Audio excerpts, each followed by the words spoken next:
अजित पवारांच्या राष्ट्रवादी काँग्रेस पक्षाचे मुळशी तालुका अध्यक्ष राजेंद्र हगवणेंच्या लहान सुनेने वैष्णवीने राहत्या घरात गळफास घेतला आणि आत्महत्या केली। हे सगळं घडलं हुंड्यासाठी।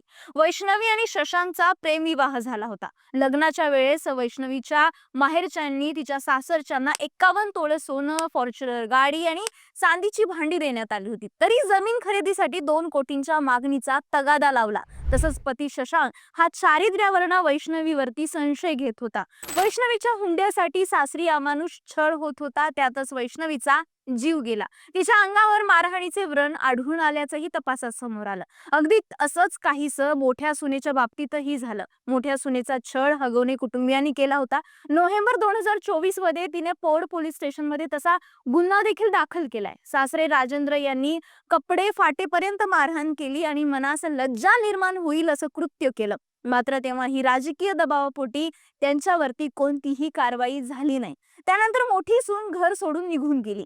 तेव्हाच कठोर कारवाई हगवणे कुटुंबियावरती झाली असती तर कदाचित लहान सून वैष्णवीवरती हे टोकाचं पाऊल उचलण्याची वेळ आलीच नसती। या प्रकरणात वैष्णवीचे वडील आनंद कसपटे यांनी दिलेल्या फिर्यादीनुसार वैष्णवीचा पती, सासू सासरे, नणंद आणि दीर यांनी हुंड्यासाठी मानसिक शारीरिक छळ करून वैष्णवीला क्रूर वागणूक दिल्याप्रकरणी हुंडाबळी आणि मृत्यूस कारणीभूत या कलमांतर्गत गुन्हा दाखल केलाय। याची दखल महिला आयोगाने देखील घेतली आहे। वैष्णवीचा पती शशांक, सासू आणि नंदेला अटक करण्यात आली आहे, तर सून वैष्णवीच्या आत्महत्येनंतर फरार असलेल्या सासरे राजेंद्र हगवणे आणि दीराचा शोध सुरू आहे।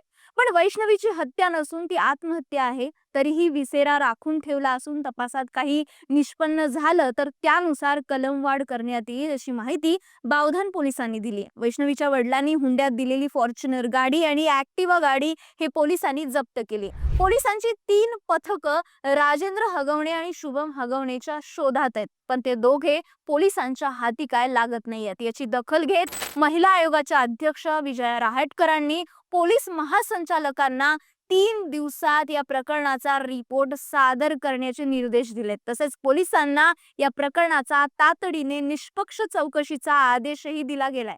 पण पोलिसांवरती राजकीय दबाव असल्याचा वैष्णवीच्या वडिलांचा आरोप आहे। आई वडिलांना विरोध करून शशांक सोबत प्रेमविवाह केला, ही माझी आयुष्यातील मोठी चूक होती। आता ही चूक सुधारण्यासाठी वडील माझी साथ देणार आहेत। लवकरच मी घटस्फोट घेणार आहे असं वैष्णवीने मैत्रिणीसोबत व्हॉट्सअपवरती बोलताना सांगितलं होतं, पण त्याआधीच तिने स्वतःला संपवलं।